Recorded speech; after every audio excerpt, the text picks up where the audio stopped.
નડિયાદ શહેર ટાઉન પશ્ચિમ વિસ્તારના પીઆઈ આદરણીય વાસ મેડમ પધાર્યા છે. આપણા આમંત્રણના માન આપીને અત્યંત વ્યસ્ત હોય છે. પોલીસ ખાતાનું કામ જ એવું છે કે અત્યંત વ્યસ્ત કામગીરી હોય, 24/7 જેવું કામ હોય, છતાં પણ આપણા આમંત્રણને માન આપી અને પોતાનો અમૂલ્ય સમય ફાળવ્યો છે. આ સંસ્થા વતી 100 અત્યારે તો 200 જણ દાદા દાદી વતી, વ્યક્તિગત હું અમારા બધા જ વતી આપને આવકારીએ છીએ.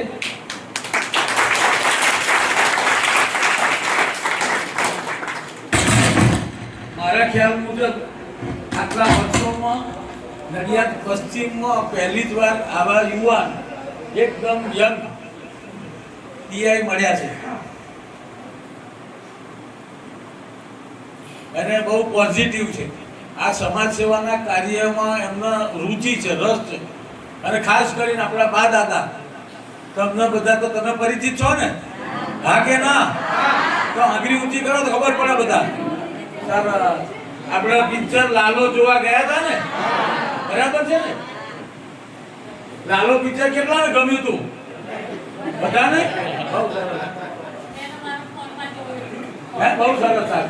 ભાઈ લાલો રાતે અહીં આવ્યો હતો અને પછી તમે બધા ઊંઘી ગયા હતા. બધાને નાસ્તો બોલતા લાલો પછી જતો રહ્યો કે પછી આવીશું. એટલે ખાસ આપણા આમંત્રણ માન આપીને પધાર્યા છે, એમનું હાર્દિક સ્વાગત કરીએ છીએ, શાબ્દિક સ્વાગત કરીએ છીએ. ત્યારબાદ આપણે સંસ્થા વતી સ્વાગત કરીશું. આપણા મેનેજરને વિનંતી કરી આપો, એક બુકે આપો મહેન્દ્રભાઈ. અરે આ તો બીજી જ વાર આવ્યા છો તમે તો.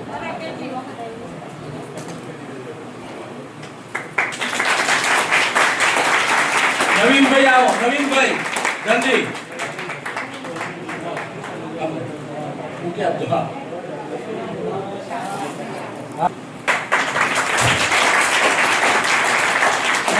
દિલીપભાઈ નડિયાદના પ્રમુખ છે. નડિયાદની ઘણી બધી સામાજિક સંસ્થાઓ સંકળાયેલા છે, મોટિવેશનલ સ્પીકર છે, એઓ પણ સ્વાગત કરશે.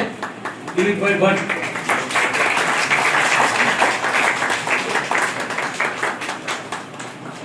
આમ તો ગુજરાતના જાણીતા સિંગર છે અને નડિયાદનું ગૌરવ છે એવા બેન શ્રી રેખાબેન ડાભી પણ એમનું સ્વાગત કરશે. કિશોર કુમાર, અમારા સંજયભાઈ સોલંકી પણ મેડમનું સ્વાગત કરશે બુકે આપીને.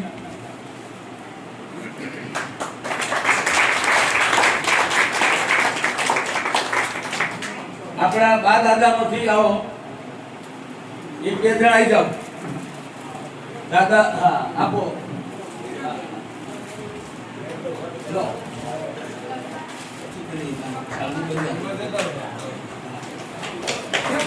આપણા જેન્ટ્સ નું બી આવી જાઓ.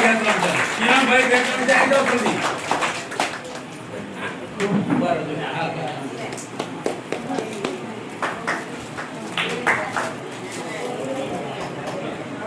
દાદા બધા હા આપો.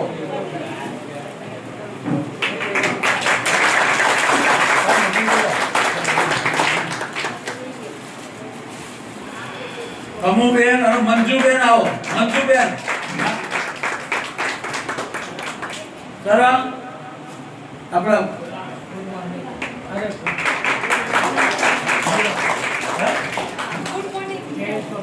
જય સ્વામિનારાયણ.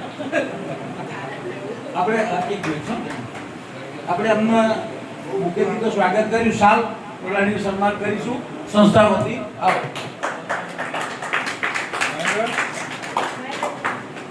આવો આવો.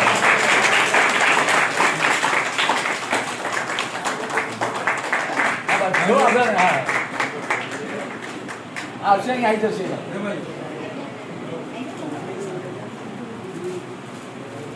આવો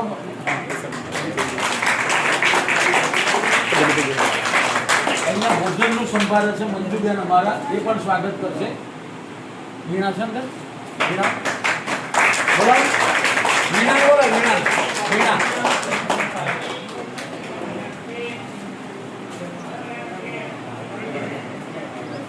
નીતાબેન ભાવસાર આવો તમે. નીતાબેન વીણા આવો.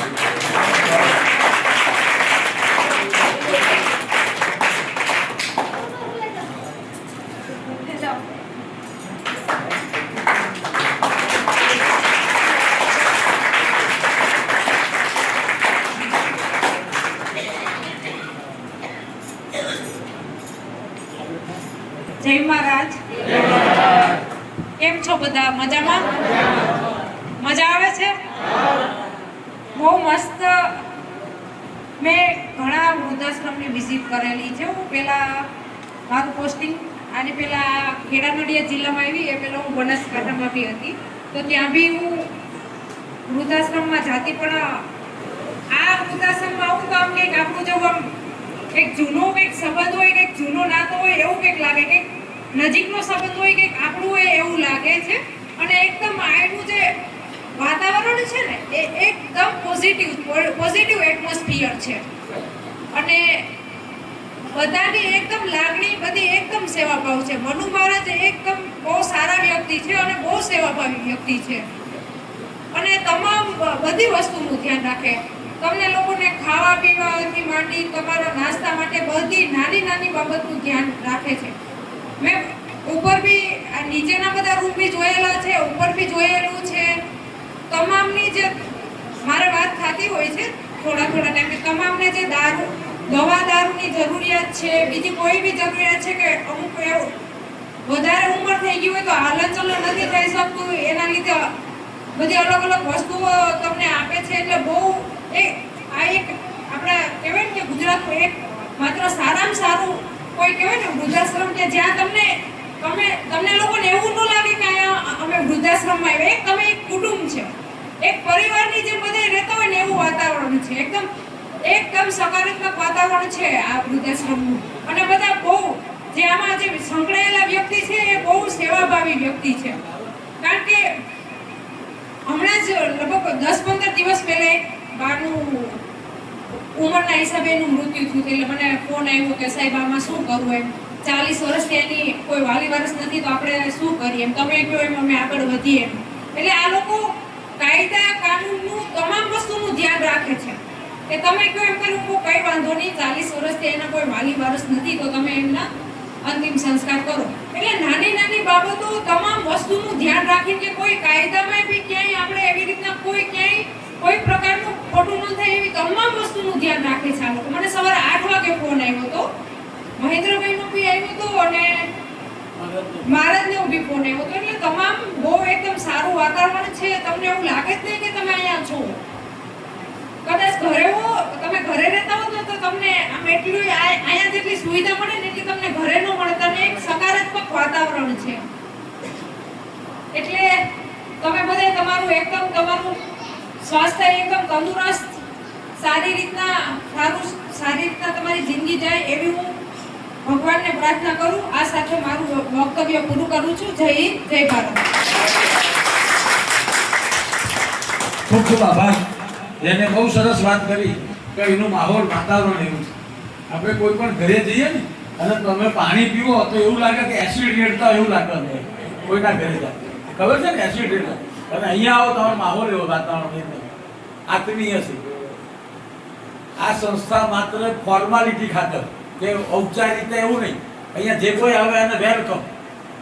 અહીંયા પાછા અમારે નિયમો પણ બહુ છૂટછાટ રાખી છે, બહુ એકદમ એમના પર કડકાઈથી કેવું નહીં, કારણ કે બધા મજબૂરીથી આવ્યા હોય અને એમની સાથે પોઝિટિવ વર્તીએ.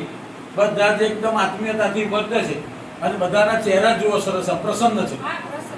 હા, પ્રસન્ન છે.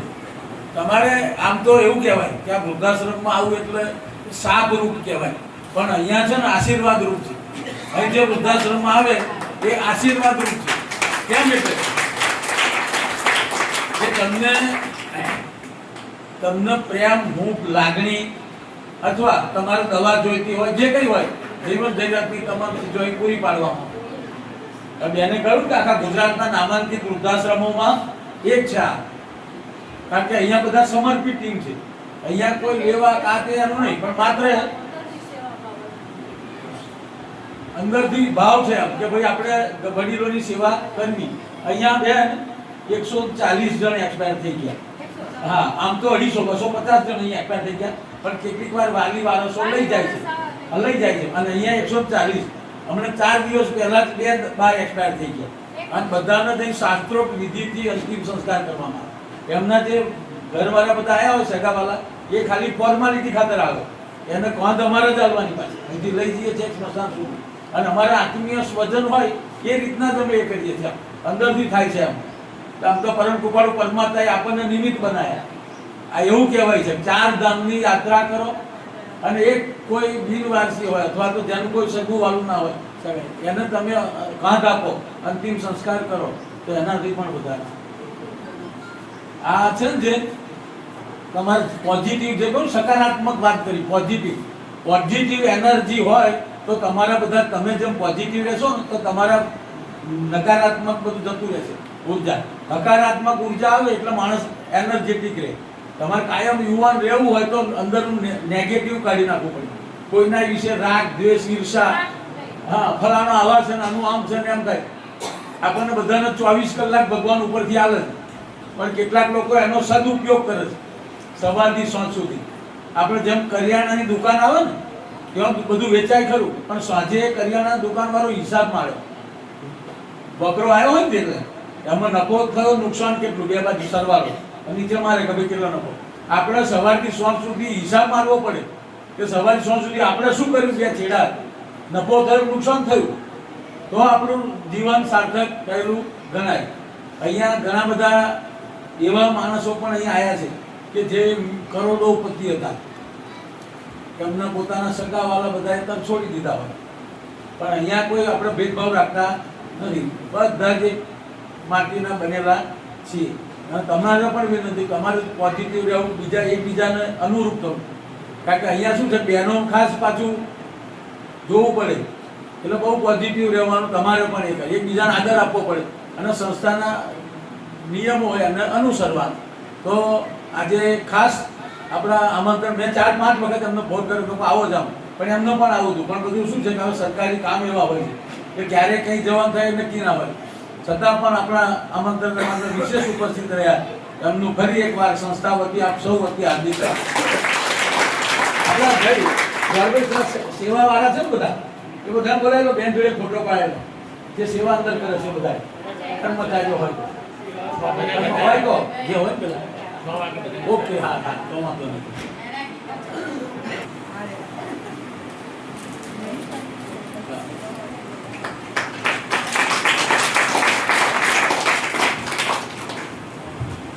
તમે મૂકવા આવ્યા તમે હતા? અચ્છા, ગૌતમ ભગવાન અહીંયા પછી અહીંયા અમારો દીકરો છે, એમને વાઇફ છે, અમને અચ્છા હે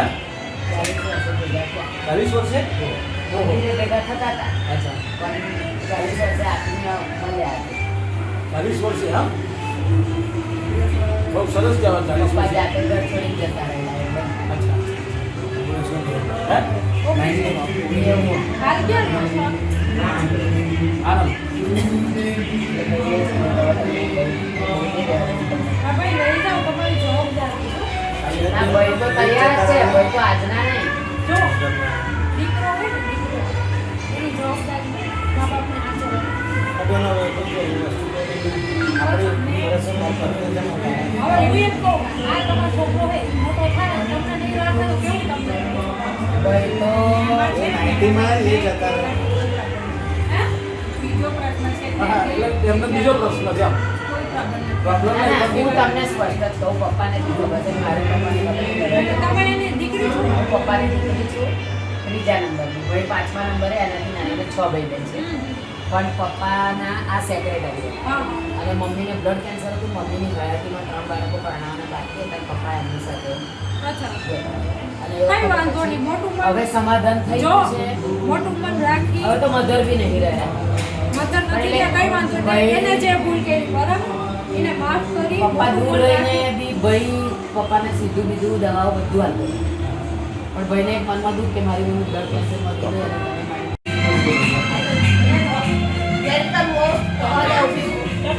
આવવાની જય મહારાજ.